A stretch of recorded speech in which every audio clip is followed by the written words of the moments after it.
Oh man, maybe next time we'll see it.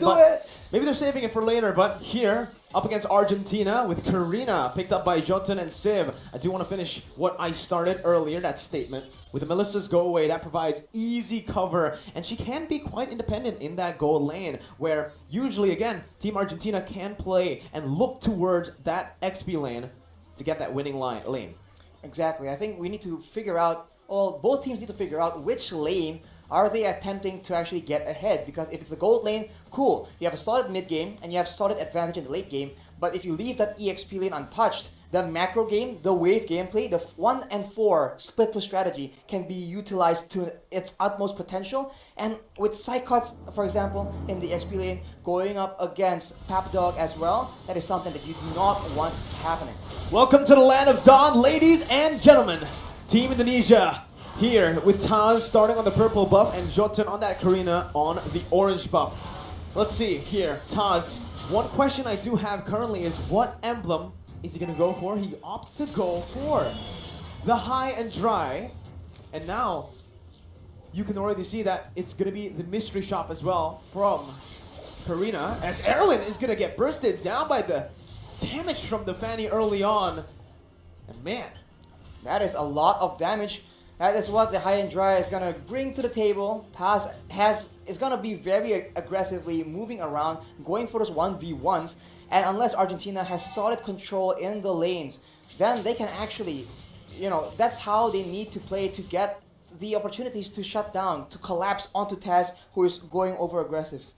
Here though, Jotun is gonna have a bit of a rougher time in his jungle as Taz was able to pick up that kill. It is going to be a 1-kill lead early on so far, but that's something that can really get the snowball going for Team Indonesia right now as Dreams just gets out that perfect match. Jotun still is able to get level 4 a bit faster than Taz though, even after suffering that invade early on. There's a watch that there's no real counter to the engage coming in from Erwin with the Flicker Fatal Links combo. No Purifies, for example, but we'll have to see. Does Indonesia have a strategy in mind, a counter?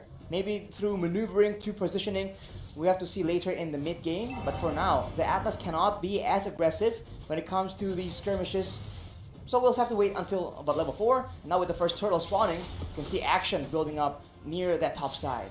Both teams are playing it a bit passive here early on, but wait a minute, a solo kill in the gold lane by Brands, the Indonesian king of marksmen there, as he is able to actually win out up against the damage. Taz, out of nowhere with Dreams, finds the Divine Judgment. Now Taz just going mad with the cables, and that's going to be Hijume who picks up a double kill. Papadog caught in his own jungle. Psychots just does some damage, puts him back, and forces him to recall. 2 minutes in, and it's Indonesia who has a pretty solid lead. Just like that, 2 kills on the table. That is how fast. That is the X factor we talk about whenever Indonesia is being mentioned. Out of nowhere, these plays will just keep happening, so Argentina need to be on their toes. The composition of Indonesia is all about that pickoff, so they cannot leave their member alone. I think we saw Meteoro use the Cult Altar, but it was just a bit too late, unfortunately, and that cannot happen again, because that is one of the core ways they have to counter Indonesia right now. 3 minutes in, that's a turtle secured for free by Indonesia.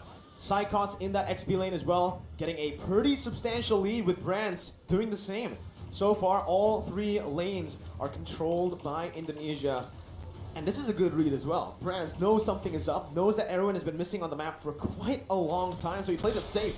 Meanwhile, Indonesia, Dreams and Hijume, they don't decide to rotate. They decide to just keep that pressure in the mid lane to, again, relieve some of that pressure from the other lanes.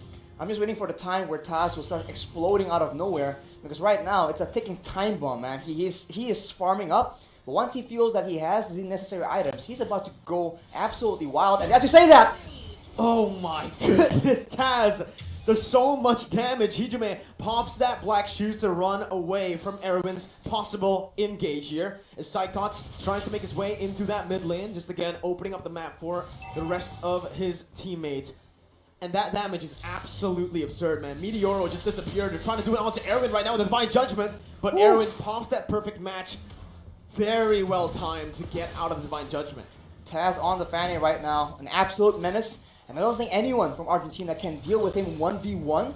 They need to find a way, a team fight, force him into these situations where the high and dry won't really have a lot of impact. He won't be able to actually get those solo kills, but it's easier said than done. As we say that, oh man, use whoa, the Shadow what? Stampede. The Cold Altar HP is gone just like that, but Minioro has the flicker. You can see the kill pressure already from Taz on the Fanny. That's why it's a signature pick, and that's why usually we see it banned out. the Called Altar, man, we talked about how it's only very situationally good against teams with limited amounts of damage, maybe big burst damage, so that the second life can be preserved for, for your team to actually have more impact. But when the Called Altar HP gets taken out like that, it's too dangerous. Erwin with a perfect match again has to use it defensively.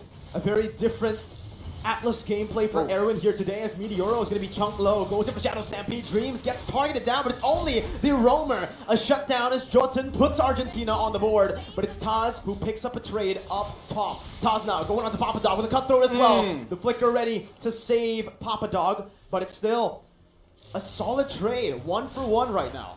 It's unfortunate Hijime was the one who actually fell in the engagement. He is the one with 3 kills right there, so it's not ideal. I think he chased a bit too much, but of course we see again the damage potential coming in from Indonesia. A lot of poke damage, and if you get too low, Taz does not waste any time at all securing that kill, taking you out of the Land of Dawn. Now it just goes to the discipline game, right? They already have a pretty good lead, 3,000 gold that's going to be building again. Taz looking for that play, jumps in just to bait out that Cult Altar, and now it's gone. Meteoro has nowhere to go. Bro. A brilliant decision by Taz as well. He didn't get turret aggro, so he just played around the minions, forced Meteoro to pop that Cult Altar. It's pretty impressive. Very impressive. And it's just too fast. If you wait for the right moment, you might get taken out before using it, but the Fatal Lens is being used, Mirko. Only to Dreams right now, who is the Roamer, who can soak in a whole lot of damage, and now it comes down to Taz, who's able to rotate down below. Jotun finds a pick, Brands gets taken down. That's going to be a 2v1 situation. A 2-for-1 trade as well, but it is going to be equalized in that mid lane. Psychots, flickers forward, gets the double kill, and makes it a 3-for-2. That axe accuracy coming in from Psychots.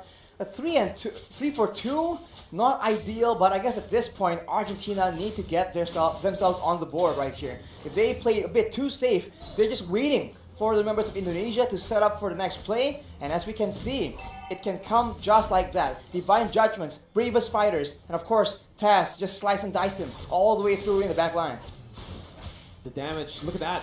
He went for 2 items early on. It's going to be the Heptases and also the Melthic Roar. So he knows that Argentina are going to start to pile up on that physical defense. Going for just physical penetration as early as 7 minutes in the game will basically mean he'll deal true damage.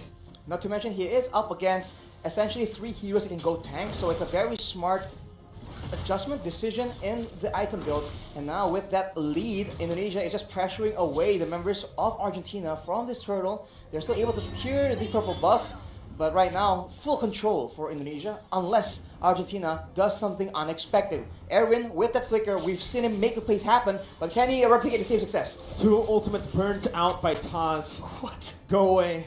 Cult Altar, 2 very crucial ultimates when it comes down to the team fights. And just like that, the engage potential that Argentina had, the pick potential with Erwin, it disappears because of the counter engage that Indonesia can constantly threaten with. Dreams jumps in, finds the Divine Judgment onto Meteoro, knowing he does not have that Cult Altar. And Brands picks him up like it's nothing. Dreams now opening up the map, going to be targeted down. Dreams going to be taken down by Argentina. A 1-for-1, but it is the mid laner taken down for the Roamer. Look at the mid lane though, the wave management coming in from the Indonesians. We've talked about this since the drafting phase, and Argentina is absolutely feeling it. Even when they get a kill, it doesn't look like they're getting any control, and look at the aggression! Papa Dog dove under the tier 1. Taz styling, and Hijime picks up the kill. Papa Dog 0-1 currently. Again, he tried his best early on. He went even in lane against Psychots, but because Taz has had such a good time around the map, just getting kills and getting the snowball rolling, he can start to melt these tanks down. Psychots up top waiting in the bush, jibes in with the bravest fighter, forces the go away before the fight even starts. Erwin is forced to use the perfect match now as Psychots gets caught, but he baits enough of the resources out. One frontliner for another. Erwin for Psychots as Indonesia looks for the re-engage. And Taz is a monster. Jumps in like it's nothing, jumps out like it's nothing. How is he able to maneuver like in curves on a fanny? Usually we see linear Straight lines, movement with the cables, but this man, he is drifting right now.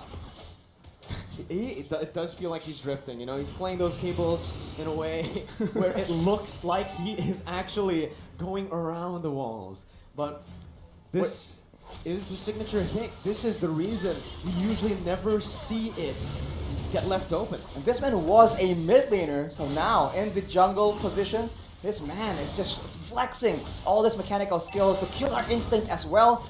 And when he is that accurate with the cables, how can you like play as a backliner for Argentina, but Papadog is the one being targeted? Melted down instantly here by Psychots and Brands.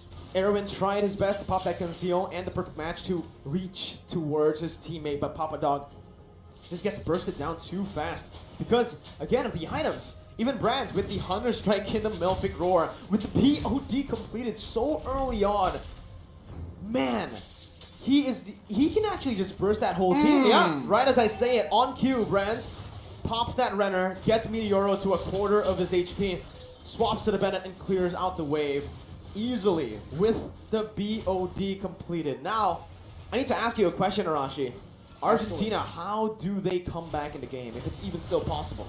They need to get a shut down somehow, some way, man. I mean, they have some tools to get a catch, but they need to make the proactive movement. They can't wait for Indonesia to go in like this. Well, the call ultras there. Oh, no! Gets baited in by Taj with the cables. Meteoro falls as well as that Psychots who finds the double. Brands completing the Haas clause will mean that he will no longer need to recall. He can just hit a few minions, go for a few creeps in the jungle, and get back to full HP.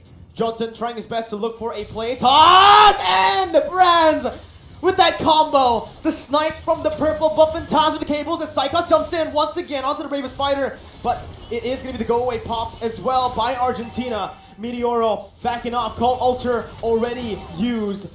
11 minutes in and 2 base turrets have fallen. See the discipline coming in from the Indonesians, having so much momentum and yet so patient. Snipe does not connect from Brands, but like I said, now with the Cult Altar, when do you pop it? Is it when Taz comes flying in? Is it when Brands is charging up the Snipe because he can one-shot you as well? It's such a tough situation, especially when all the responsibility is on you to keep your teams alive. Meteoro with the Cult Altar, and we can see that Erwin, he is definitely feeling the pressure. He needs to make a play, but if he tries too hard, if he forces it, this is what will happen. Indonesia can absolutely take over.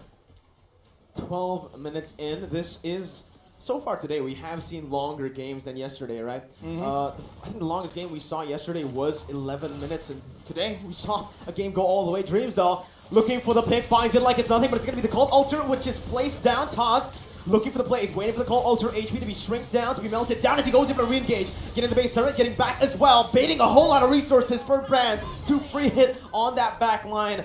2 members falling for Argentina. Meteoro and Civ, the 2 damage dealers, are still up, but the Snipes connects onto Civ, and that will mean Civ will have to recall. Taz finally rejoining his team, jumps in onto Johnson, goes in for the cut though, finds Meteoro, and he's looking for a double kill, looking for a triple kill onto Civ now.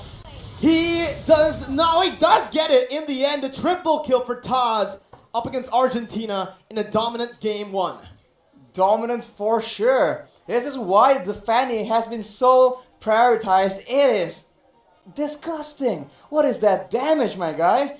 It comes in, it's just so much damage so fast. Because if there's some time for Argentina to try and react to it,